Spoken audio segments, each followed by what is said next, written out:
জীবনে চলার পথে অনেক কথা ছেড়ে দিতে হয়। মানুষ তো সমালোচনা করবেই, তাদের কথা বলার অধিকার তো আমরা কেড়ে নিতে পারি না।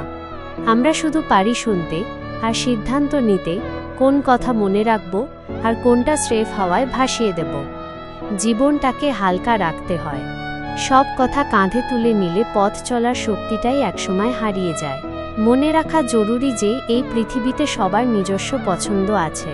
হয়তো আপনি তাদের পছন্দের তালিকায় নেই, আর তাতে দোষের কিছু নেই। সবাই আপনাকে বুঝবে না, সবাই আপনার পেছনের গল্পটাও জানবে না। কেউ শুধু বাইরের রূপ দেখে আপনাকে বিচার করবে, কেউ নিজের অপূর্ণতা দিয়ে আপনার সাফল্যকে মাপবে। কিন্তু জানবেন, সব মন্তব্যের জবাব দিতে নেই, সব কিছুর ব্যাখ্যা দেওয়ারও কোনো দরকার নেই। কিছু কিছু ক্ষেত্রে নীরবতাই হয়ে ওঠে সবচেয়ে সুন্দর উত্তর। যারা সত্যিই আপনার, তারা কোনো শব্দ ছাড়াই আপনার পাশে থাকবে। আর যারা শুধু কথা বলার জন্য কথা বলে, তাদের শব্দগুলো একসময় বাতাসের সাথে তাদের জায়গাতেই হারিয়ে যাবে। নিজেকে ভালো রাখতে শিখুন, সবাইকে খুশি করতে গিয়ে নিজেকে হারিয়ে ফেলবেন না।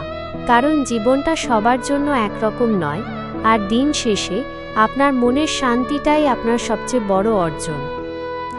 আপনার এই